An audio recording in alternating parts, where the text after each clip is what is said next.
Questions for Aaron? Aaron, 6 weeks ago, why did you think this team was capable of doing this? Why did you think this was possible? I just believe in our guys, and I trusted the character of the football team would come through, and we just believed in each other and stuck together. Good things would happen. Obviously, it was a leap of faith.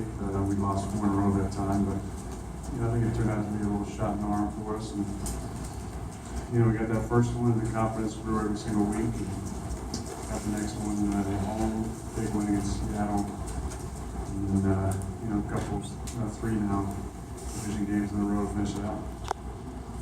Aaron, can you talk about the touchdown pass to Geronimo, just how you were able to buy so much time and then what we saw there a little bit there? It was a different defense. On the backside, they ran number 57 buy-ins from over number 2 back to the middle for some reason.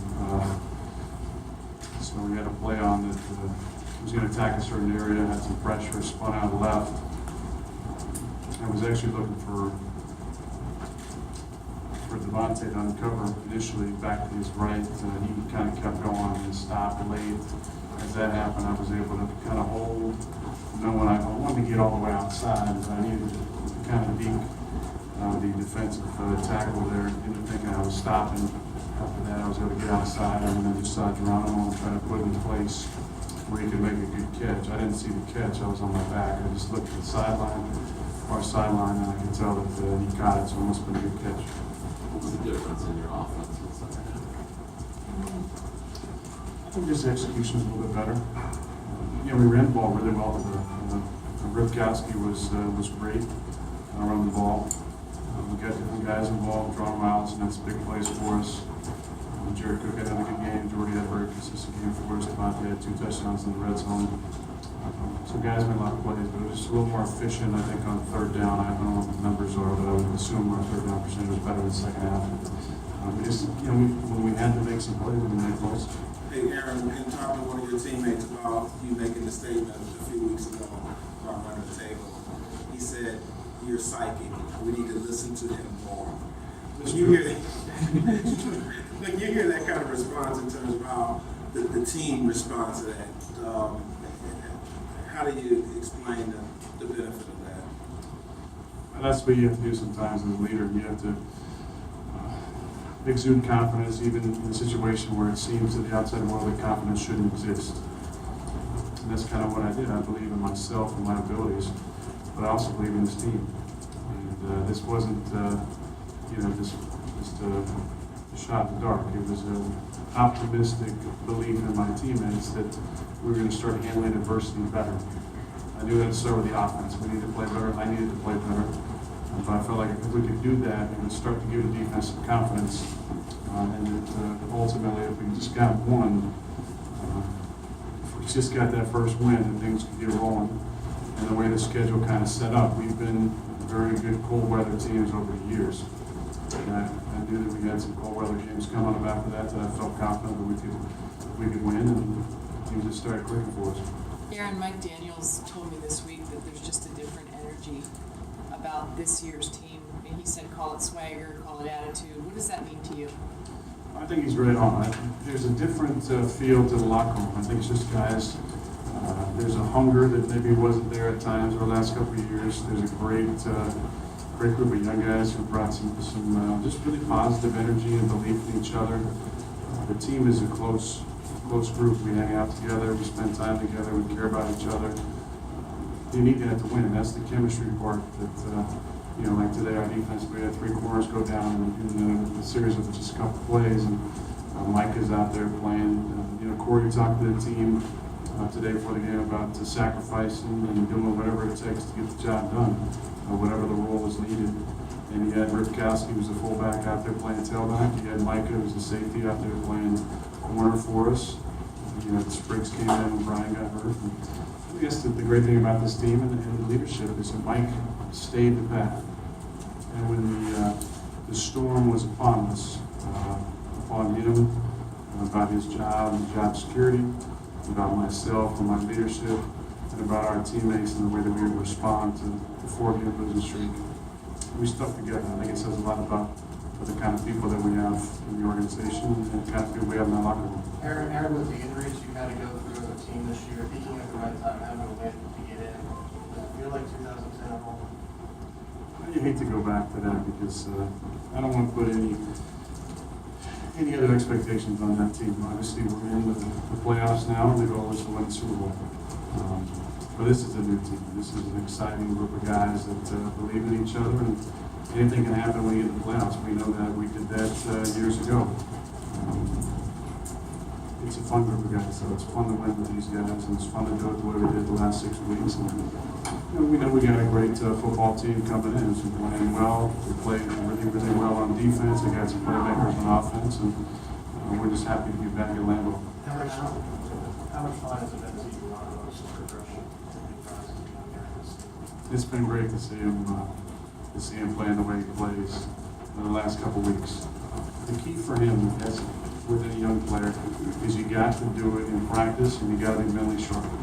And he does both those things. He makes plays in practice, and mentally he's come a long way. And he's been very sharp. Now he actually had a couple little MAs today, but he made up for it by some big plays and some timely situations, especially the throw down the sidelines.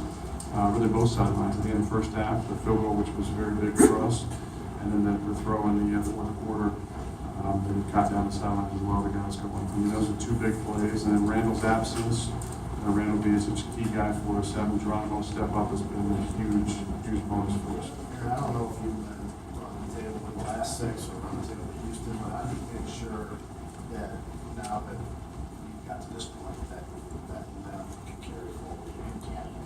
Right, every week is a new week. So the momentum of winning, it is contagious.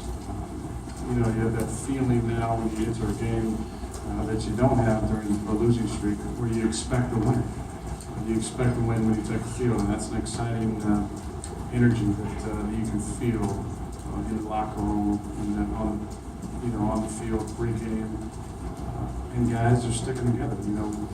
We've dealt with adversity, all teams do, but ours has been different than it was in 2010 and different than it was last year. And I'm proud of the way that the guys have responded. I mean, we've really stuck together.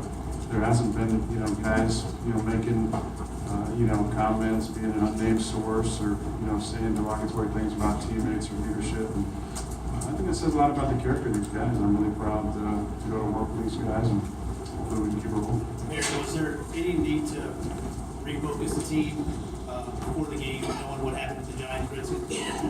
Well, we were paying attention for sure. I mean, obviously that eases the pressure a little bit, knowing you're in the playoffs already. I think on both sides for both teams. But our first goal, as it was starting the season, was to win the NFC North, and we've done that now. Now we can talk about the playoffs. Mike always says you got to get 10 wins first, so now we can talk about it. It's exciting time of the year to be a player and a fan. But of course, we were paying attention to it and excited about Robbie's field goal and then home. What's the biggest couple things you've done as a team this past 6 weeks to turn it around and maybe work your way through? That's a good question. I think a lot of it is situational football, but a lot of it is just mindset. I think we've had a different mindset once you start winning, that there is an expectation you're going to perform in those crunch time situations where we weren't doing it on really in all 3 phases during the losing streak, where we needed to make plays on the third down. Could be a play in the first quarter, could be a play in the fourth quarter. We weren't making those plays. We weren't getting stops when we needed them. We weren't converting third downs when we needed them. We were kicking field goals in the red zone. If you look at this streak, the percentages on third down, the red zone have been solid. But the plays when you really needed them, when adversity hit, when the crowd's getting back in the game and you got to pick up a big third down, we made those plays, we made those touchdowns in the red zone, and that's why we've been winning. Two more. The play with, I wasn't sure if I saw this right, but the play with the 12 man on the field. Yeah. Did you notice that? Oh, yeah, Did you notice it before the snap? for sure. So you just ran the snap because you figured you see what happens? Free play, baby. Yeah. We've done that a lot this season. I mean, they tried to sub 3 guys off the field, and then the third guy was trying hard to get off the field, but he was 3 or 4 yards on the field. feel a discipline to throw. I mean, they're one bounce at the majority within about a 20-yard gain for the first down, but we came back on the 3rd and 5 and made a good read and probably got a first down there. So you've always noticed that, anytime there's 12 men? Yes. Right around there. What is Rip? Consistency. I mean, Rip is a very consistent player. The fun thing today was we had a couple really good schematic things. The first run out of split backs with a 2 tight end set on the right, kind of a nice clean hole. But then you saw him with reading. You know, he made some really good reads today. The stiff arm came out. Nice job getting in the end zone on the check down. He's just a very consistent player. And, you know, John Kuhn is one of my all-time favorite teammates, and we had a great run together. Rip's approach this year, he obviously learned a lot from John, but he's taken a lot of steps forward this year and been that John Kuhn type of player. Where you just know you can count on him, where Mike says, hey, what do you want back there on the big 3rd down? I want Rip back there, just like I wanted John back there, and that's a big compliment to Aaron Ripkowski. Thank you. Thank you.